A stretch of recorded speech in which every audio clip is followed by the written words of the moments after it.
بسم الله الرحمن الرحیم و صلی الله علی سیدنا محمد و آله الطاهرین.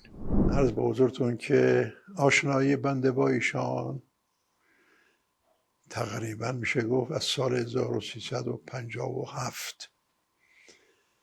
همون بعد از پیروزی انقلاب که من خدمت ایشان آشنا شدم. اون وقت من نماینده حضرت امام رضوان الله تعالی علیه در پایگاه 8 شکاری اصفهان بودم و ایشان در تهران بودن. منتها بنده کارهای اونجا را با ایشان هماهنگ میکردم. جوان بسیار جو مسمومی بود در پایگاه و منافقین اعلام میکردن رسما، اونجا هم مرکزشون بود، که ارتش بی طبقه توحیدی. اوضاعی بود که حالا بخوام وقت زیادی شما نگیرم. و بعد از اینکه 1 سالی من اونجا بودم منتقل شدم به تهران و مسئولیت عقیدت سیاسی نیروی هوایی را به عهده داشتم. مدتی هم اونجا بودم و بعد حضرت آقا اون وقت دفتر نمایندگی ولایت فقیه رو در ارتش داشتن. دفتر مشاورت امام اسمش بود. و بنده خب چون خدمت ایشون رفت و آمد داشتم، کاملا میشناختن بنده رو. شعبه از این مسئولیت دفتر مشاورت امام رو در نیروی هوایی به بنده واگذار کردن. بنده از عقیدتی منتقل شدم به این دفتر مشاورت. ادامه داشت تا زمانی که حضرت امام رحلت فرمود و ایشان مسئولیت رهبری را به عهده گرفتن.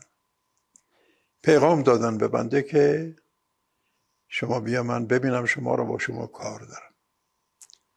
رفتم خدمتشون. ایشان فرمودن شما دیگه اونجا رو جمع کن، بیا پیش خود من، به من کمک کن. من عرض کردم خب دفتر مشاورت امام چی میشه؟ ایشان فرمودن دیگه اصلا موضوعش منتفی است. امامی که الان از دنیا رفتن یه دفتر مشاورت معنا نداره. آمدم در خدمت ایشان 37 سال تمام در زمان رهبری ایشان، که عمده عرایض من راجع به ویژگی های ایشان هست.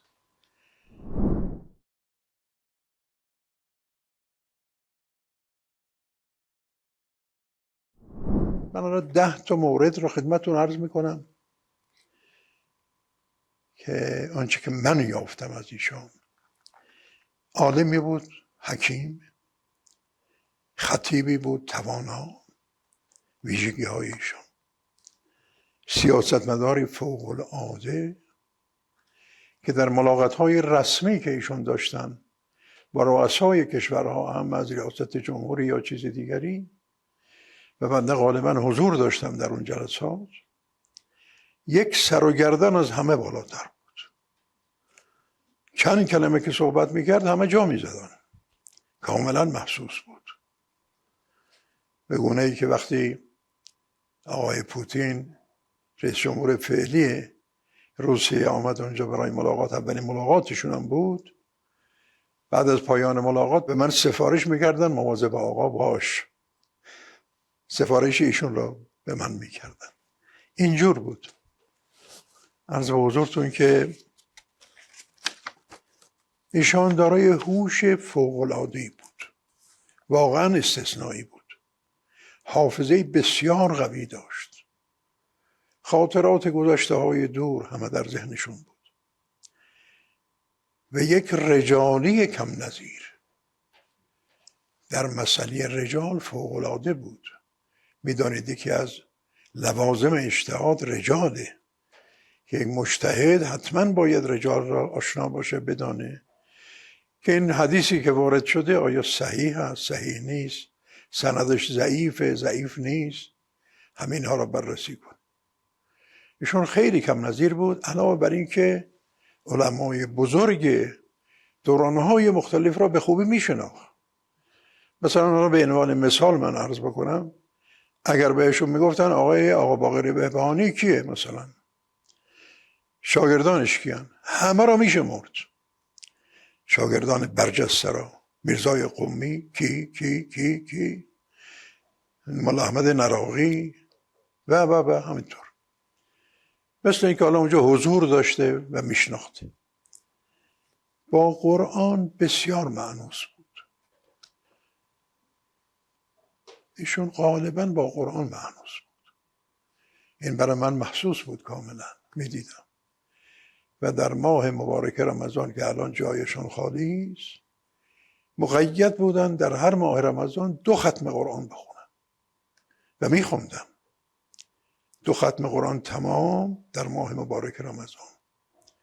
از قرآن تفاسیر نو داشتن، برداشت‌های نو داشتن. اینا همشون اعتراف میکردن دوستان ایشون، چیزهای جدید و بسیار مسلط به آیات قرآن مجید، آشنا با تفاسیر قرآن مجید و استفاده میکردن.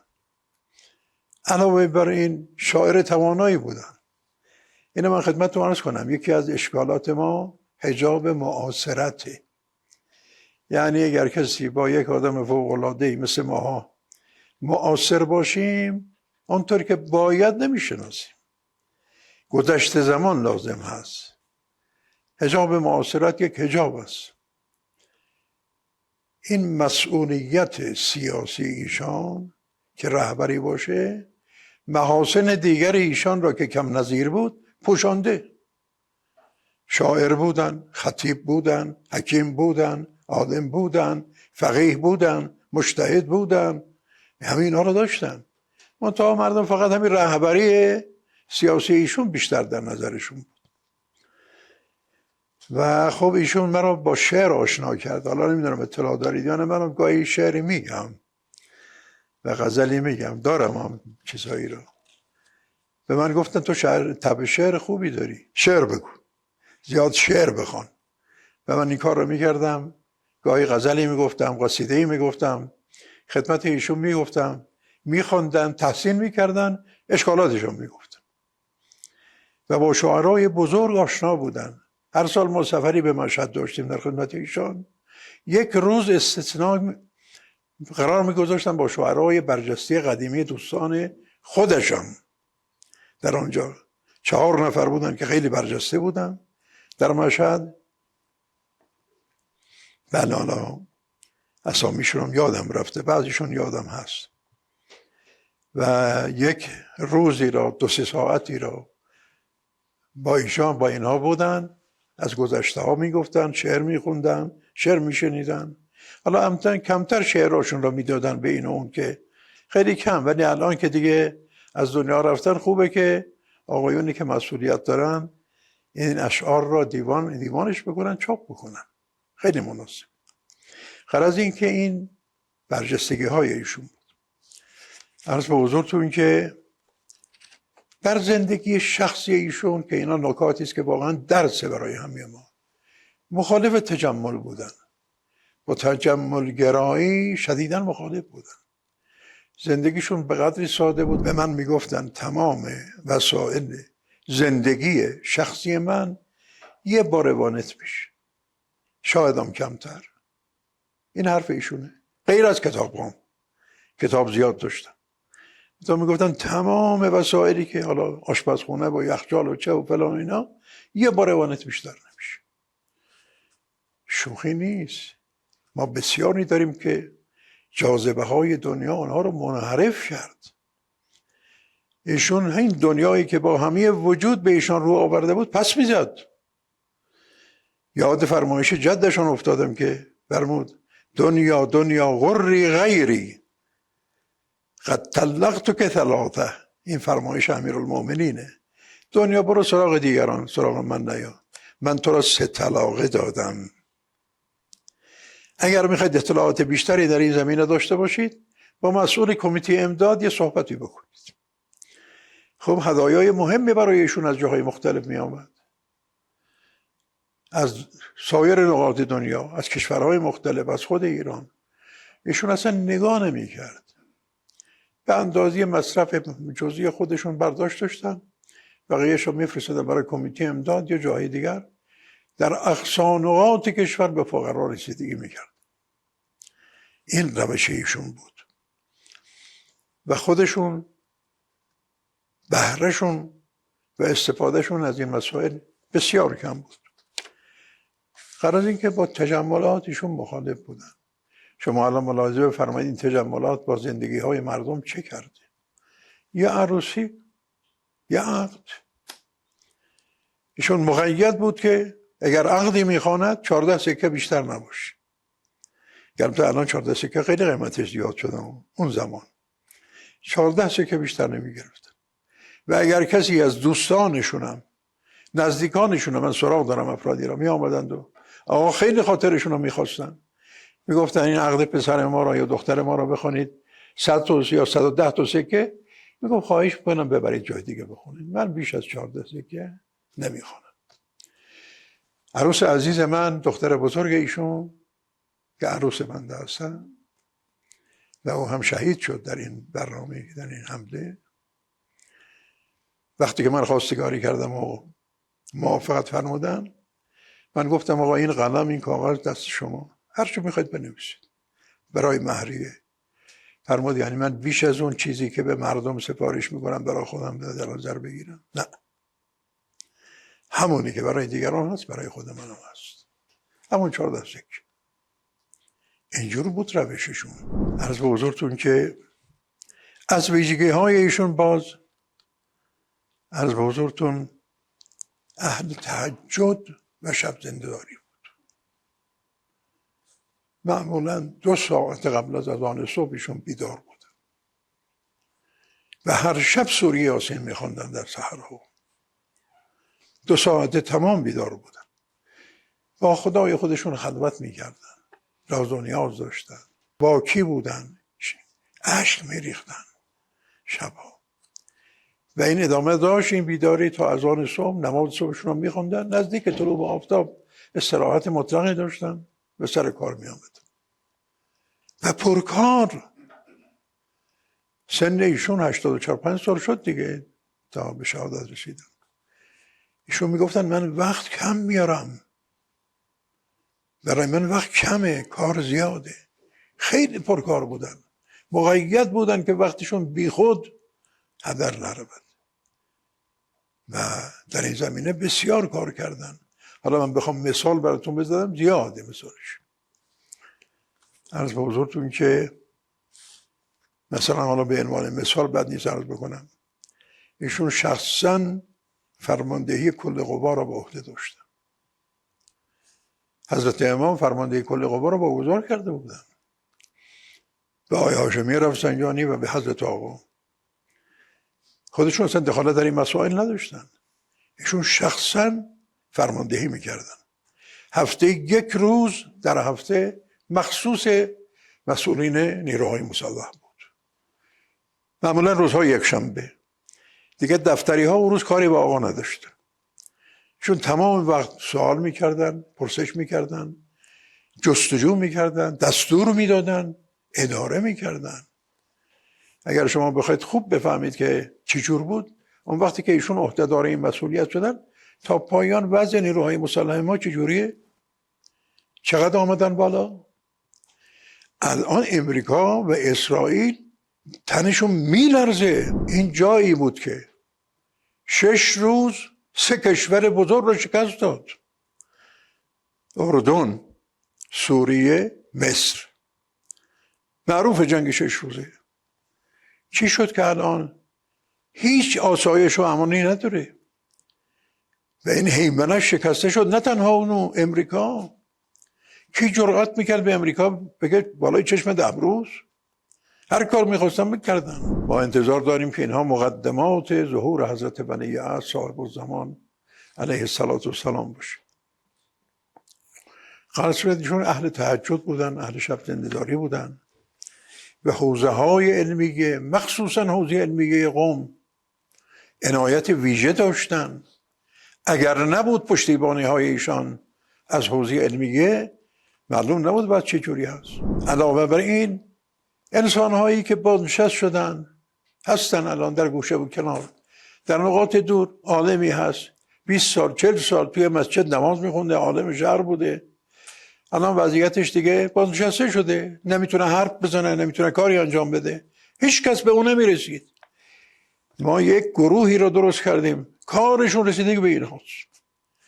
میره مثلا چاهبهار، میره فرزن ارومیه، میبینه که اینجا 2 نفر هستن از این علمایی که دیگه حال و حوصله و یا مریضی یا دختر شوهر میخوام بدن ندارن، اونجا بهشون رسیدگی میکنن، راضیشون میکنن. اینا دست به دعا بلند میکردن که کسی هست که به داد ما برسه. این حرفش به حوزه های علمیه، حوزه های علمیه مدیون ایشون هستن. و به دانشگاه ها همین ماه مبارک رمضان جلسات 3 ساعته در حسینیه برای دانشجوها میذاشتن، برای جوانها میذاشتن. هر کس هر چی میخواست میگفت، پشت بلند گفت، گوش میدادن، بعد جواب میدادن، شام هم باشون میخوردن. اینها رو رشد دادن، مخصوصا تکیه داشتن روی جوانها. عرض به حضورتون که این هم یکی از ویژگی های ایشون بود. و اون ویژگی دیگرشون هم که عرض بکنم اگه آورده باشم، فرزندان بزرگوار ایشون، فرزندانشون کسانی هستند که امیرالمؤمنین فرمود با کسانی مجالست کنید و رفت آمد بکنید که یذکرکم الله رؤیته، کسانی که وقتی نگاه بهشون میکنید به یاد خدا میفتید.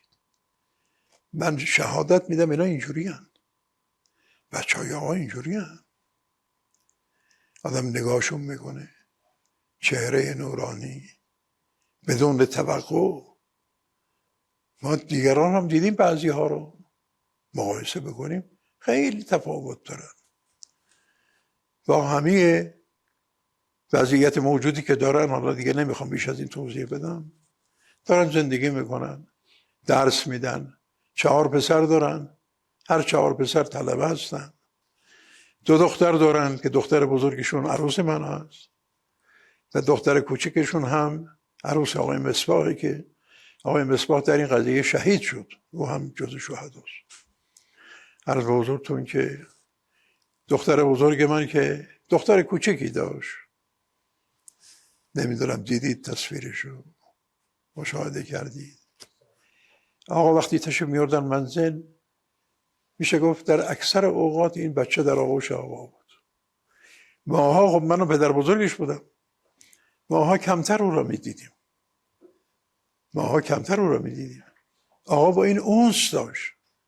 یه وقتی خدمتشون صحبت شهادت شد، من گفتم آقا شما عاده‌ای دارید که خب ایزار چیز میکردن دیگه، اون شعر قضیه که در اون جلسه یادتون هست گفتن ولی ما مدعیان صف اول بودیم، از آخر مجلس شهدا را چیدن. ایشون نتونستی که ادامه بده، بغضش ترکید، شما دیدی بودید دیگه. من گفتم آقا شما عائله‌ای دارید، دلخوشیشون اینا به شماست. گفت انشالله ما همه با هم شهید میشیم، انشالله ما همه با هم شهید میشیم. اون عکس کجا رفت؟ اون عکس من بدید به من.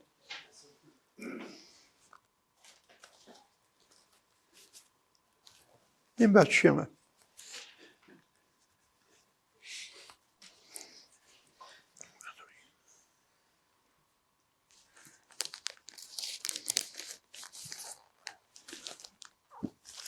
خوب نگاهش کنید، خوب نشون بدید این چه گناهی کرده، این چه گناهی کرده.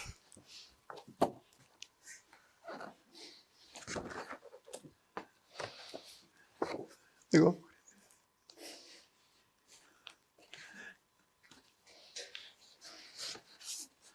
نگاه کنید، فرشته است، فرشته است. این بچه الان زیر خاکه، نمیدونم جایش رو سینه مادرشه.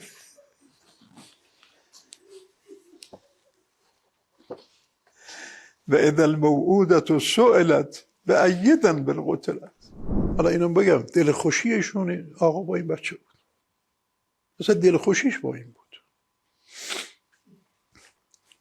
من هر وقت من چون میرسیدم میگفتم زهرا خانم چطور؟ اسمش زهرا بود. میگفت ماشاءالله ماشاءالله ماشاءالله شیطوره اینجور میگفتن. ما این 2-3 ماه آخر، حالا من شخصا چون خب خیلی با ایشون معنوس بودم و ارتباط داشتم، احساس میکردم دارن خودشون رو آماده میکنن. گاهی به ذهن من خطور میکرد. هر وقت صحبتی بود و بعضی از آقایون نظامی ها میامدند و گزارشاتی میدادن، ایشون با کمال شجاعت میگفت هیچ چیزی نیست، هیچ، شما مطمئن باشید که شما پیروزید، مطمئن باشید که پیروزید.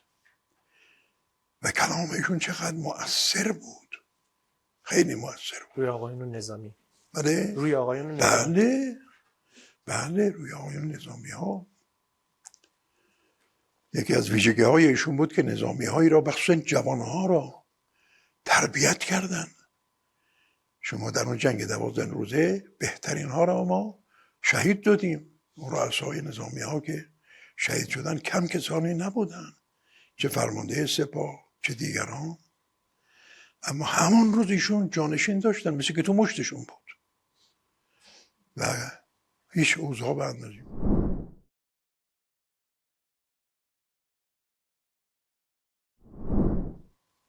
دو چیز خوب دقت کنید، عنایت کنید. دو چیز ایشون رو سر پا داشت، دو عامل بود. این برای من کاملا محسوم بود.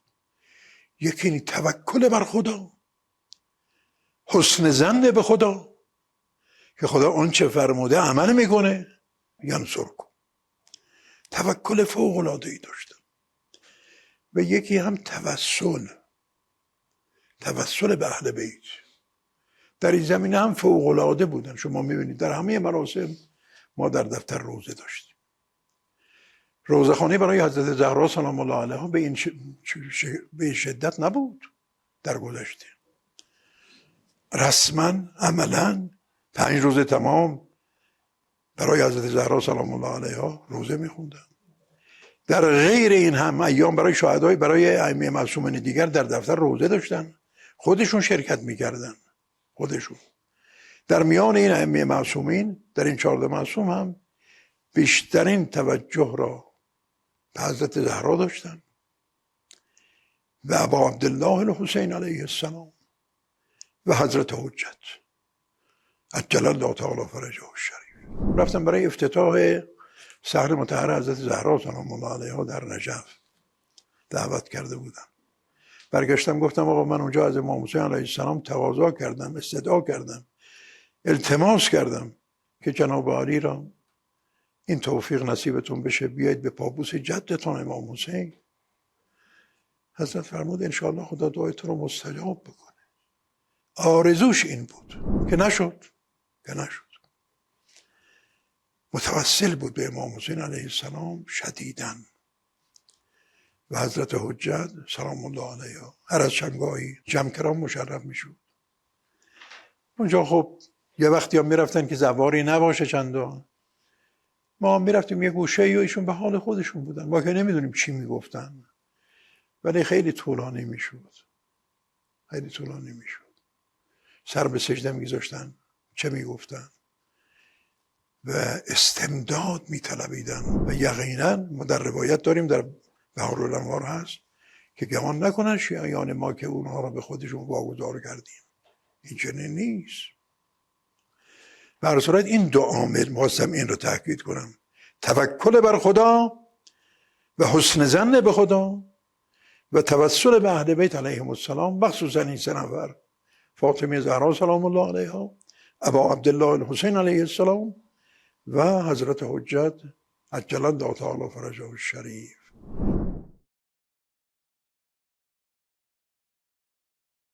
ما سوال میکردیم، گفتن خدا شما رو به خودتون واگذار نمیکنه، نگران نباشید. آنچه پیش آمد، خب همینطور که در زمان خود حضرت امام که از دنیا رفت، کسی باور نمیکرد که اینجور بشه. خودشون از کسانی بود که رأی مخالف داد برای رهبری خودشون. دیدید دیگه، کسی باور میکرد این چنین جنس گران قیمت آقا واقعا در دنیا بی‌نظیر بود. همونی که در صحبت هم عرض کردم، ما حجاب معاصرت داریم، باید سالهای بگذره تا معلوم بشه ایشون کی بود و چی بود. تربیت شدی امام، عاشق امام بود، عاشق امام. هر ساله 14 خرداد در مرقد مطهر با اون جمعیت عظیم میلیونی که از کشورهای دیگه هم می آمدن، 1 ساعت 100 خورده صحبت میکردن. هیچ کس به اندازه ایشون از امام تبلیغ نکرد، هیچ کس. به شدت نگاهشون به امام متعبدانه بود. همینطور بود. لا اله الا الله. قدر زر زرگر شناسد، قدر گوهر گوهری. من عرض تسلیت دارم به همه مردم، به همه ملت، که واقعا ملت ما هم سنگ تمام گذاشته. الان با این فیلم هایی که شبها نشون میده تلویزیون، روزها شبها، همه جور آدمی تو اینا هست. فریاد میزنن با همه مشکلاتی که دارن. من عرض تسلیت دارم، امیدواریم خداوند انشاءالله جبران کنه به هر نحوی که میتواند. گرچه پیغمبر فرمودن صلوات الله و سلام علیه لموت قبیلة ایسر من موت عالم. اگر یک قبیله ولو چند هزار نفر باشن بمیرن، تحملش بر من آسانتر از مرگ یک عالمه. این فرمایش پیغمبر است که من عرض کردم. و ایشون که خوبی که عالم جلیل القدر. بله، از رسانه من خیلی تشکر دارم، واقعا خیلی خوب عمل کردن و دارن میکنن. خدا شما رو تأیید کنه، خدا سلامتتون بداره، قدر خودتون رو بدونید. بعد این سالا اینا رو من بگم در این دعای عالیت المضامین و در ابی حمزه، در هر دوش هست جمله ای هست که خیلی جالبه. به خدا عرض میکنید لا تسلب منی، خدایا از من نگیر اون نعمت هایی که به من دادی. صالح ما آتیتنی، اون کارهای خوب و نعمت هایی که به من دادی از من نگیر. الان شما رو خدا این نعمت رو داده بهتون. انشاءالله امیدواریم توفیقاتتون بیش از این باشه. به قدر جوانیاتون هم بدونین شما جوانا. من دیگه الان پیرمردم، دیگه بازنشستم دیگه، منم الان 82 سالمه و شماها که جوانید الحمدلله. انشاءالله خوش به حالتون، جوانیتون رو دارین در دوران جمهوری اسلامی طی میکنید. مثل بنده جوانی ما تو اون رژیم طی کردم، چه چیزها که ندیدم، چه چیزها که نشنیدم. نمیخوام بگم حالا اینجا گلستان شده، ولی اساس درسته، اساس درسته، بنیان درسته. امام کار خودشو کرد و رفت، اما بعد آقا اینها رو داره یکی در این مدتی که داشت الحمدلله به سرانجام داد میرسونه. خدا رو شکر. و السلام علیکم و رحمت الله و برکاته.